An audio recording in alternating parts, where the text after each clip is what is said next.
నమస్తే రమగారు. నమస్తే జయ. రమగారు, దీపావళి వెళ్ళిన వెంటనే కార్తీక మాసంలోకి వెళ్ళిపోతాం. మనము పరమ పవిత్రంగా భావిస్తాం కార్తీక మాసాన్ని. గత సంవత్సరం కూడా మీరు కార్తీక పురాణం చెప్పారు రమగారు. మరి ఈ సంవత్సరం ఏమిటి? ఈ సంవత్సరం కూడా కార్తీక పురాణమే చెప్తాం. అవునా? ఓకే. అంటే కార్తీక పురాణమే వినాలి మరి, అంతే, వేరే ఆప్షన్ లేదు. వేరే ఆప్షన్ లేదు. కొద్దిగా భిన్నమైంది. కిందటి సంవత్సరం ఒక పుస్తకం తీసుకున్నాం, ఈ రోజు కార్తీక మాసపు అలాంటివే కానీ కథలు చిన్న చిన్న తేడాలు ఉన్నవి, కాస్త కొన్ని కథలు ఎక్స్ట్రా ఉన్నవి, అట్లా ఉన్న ఇంకొక కార్తీక పురాణాన్ని చెప్పుకుందాం. అయితే కార్తీక మాసం అనగానే విశిష్ట స్నానాలు, కార్తీక స్నానం, తర్వాత కార్తీక దీపం, కార్తీకంలో ఉపవాసం, భగవంతునికి సమీపంగా ఉండటం, ఉపాసనా కాలం. ఇది చలికాలం కదా, పొద్దున్నే లేవాలి, తెల్లవారి సూర్యోదయాత్ పూర్వమే స్నానం చేసేయాలి, తల స్నానాలు చేయాలి. నదీ స్నానము అవి చాలా విశేషమైనవి. వాపి కూప తటాకాదుల్లో దేంట్లో అయినా స్నానం చేయొచ్చు. ఒకవేళ మనకు అవకాశం లేకపోతే ఇంట్లో అయినా తెల్లవారుజామునే ఈ కార్తీక దామోదర పూజ. ఇప్పుడు ఏంటంటే దామోదరుణ్ణి తలుచుకోవాలి. ఈ దామోదరుడు ఎవరు? విష్ణువు. నడుముకి తాడు కట్టబడినటువంటి కృష్ణ స్వరూపం. చలకవానికి కట్టే తాళ్లతో నడువు కట్టించుకున్నాడు ఆయన. దామోదర లీల. ఆ కార్తీక దామోదరుని ఆయనని ఇప్పుడు తలుచుకోవాలి.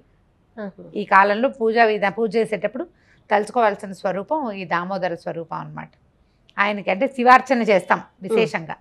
శివార్చన చేయటము, తలుచుకోవాల్సిన స్వరూపం ఏమో కృష్ణుడు, కృష్ణుడు. హరిహరులకి అభేదమని చెప్పటమే కార్తీకం తాలూకు వైశిష్ట్యం. ఈ పొద్దున్నే స్నానము అంటే నెలంతా కూడా తెల్లవారే స్నానం చేయటం విధానంగా ఒక పద్ధతి. లేదా సోమవారాలు, పౌర్ణమి, పర్వదినాల్లో, ఏకాదశి పర్వదినాల్లో మాత్రమే తల స్నానాలు, పొద్దున్నే స్నానం చేయటం.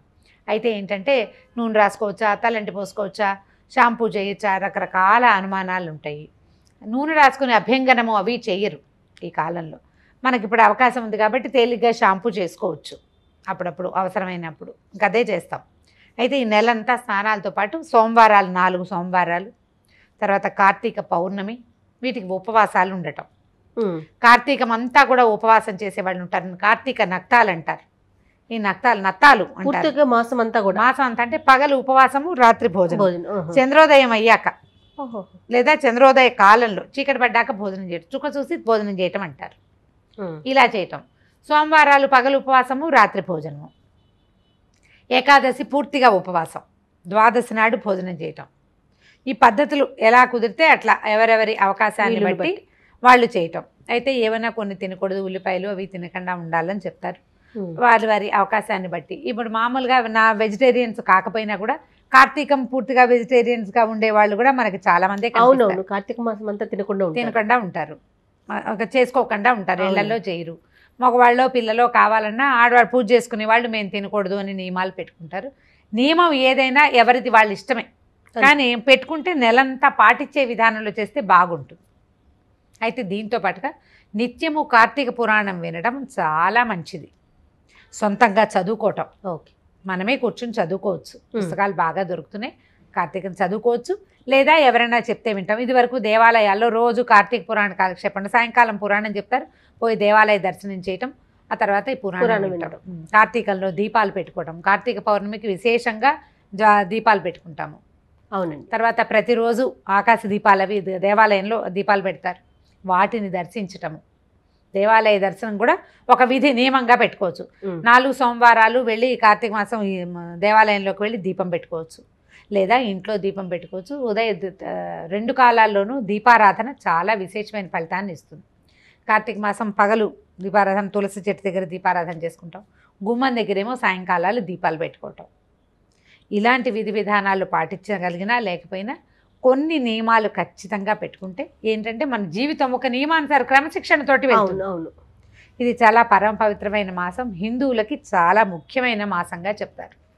కాబట్టి మనం ఇలాంటివి ఏవి కుదిరితే వాటిని పాటిస్తూ కార్తీక పురాణం ఎలాగో మనం చెప్తాం. తప్పకుండా ఏదో ఒక వేళలో ఉదయం 6 గంటలకల్లా పురాణం వచ్చేటట్టుగా ప్లాన్ చేసి వేస్తారు. లాస్ట్ ఇయర్ కూడా అలాగే చేసాం. ఈ సంవత్సరం కూడా మళ్ళీ అంటే తిథులు మారుతాయి, వారాలు మారిపోతాయి. నాగుల చవితి ఒక రోజు వస్తుంది, కిందటి సంవత్సరం ఓ రోజు వచ్చింది, ఇప్పుడు ఇంకో రోజు వస్తుంది కదా, దాన్ని బట్టి కదా విధానం ఉండేది. సో ఆ రకంగా ఈసారి క్యాలెండర్ని అనుసరించి మళ్ళీ మనం కార్తీక పురాణం చెప్తాం. ఖచ్చితంగా పురాణ శ్రవణం చేయండి. ఒకవేళ అన్ని విధానాలు కుదరకపోయినా ఒక దీపారాధన చేసుకుని ఇది కార్తీక మాసం అని శ్రద్ధగా చేసుకోవటం. కార్తీకంలో ఏం చేస్తారంటే సత్యనారాయణ వ్రతాలు చేసుకోవటం. కేదారేశ్వర వ్రతం పద్ధతి కొన్ని ఇళ్లలో ఉంటుంది.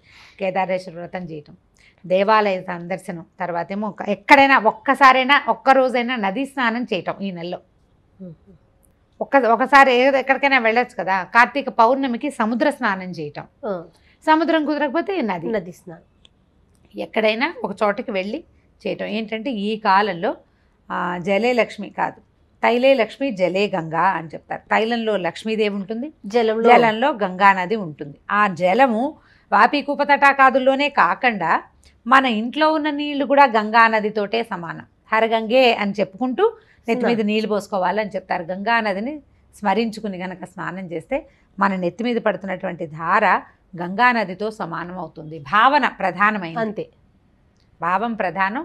జలాలలో ఆ రకమైన శక్తి ఉంటుంది. కరెంట్స్ ఉంటాయన్నమాట నీళ్లలో. ఆ కరెంట్స్ మనం ఇట్లా జీవనదులలో కనుక స్నానం చేసామనుకో, ఆ కరెంట్స్ వల్ల మనకి రావాల్సిన ఇది మనకి ఏర్పడుతుంది.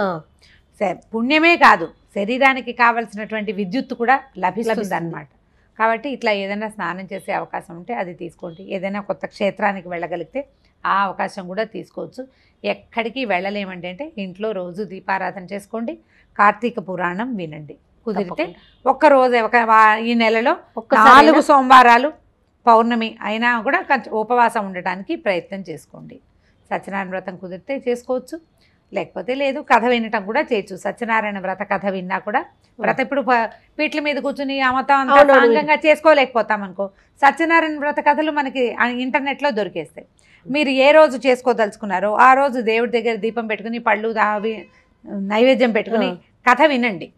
అప్పుడు కూడా వ్రత ఫలితం లభిస్తుంది మనకి. ఇప్పుడు వినడం ప్రధానం అన్నమాట. అంతే.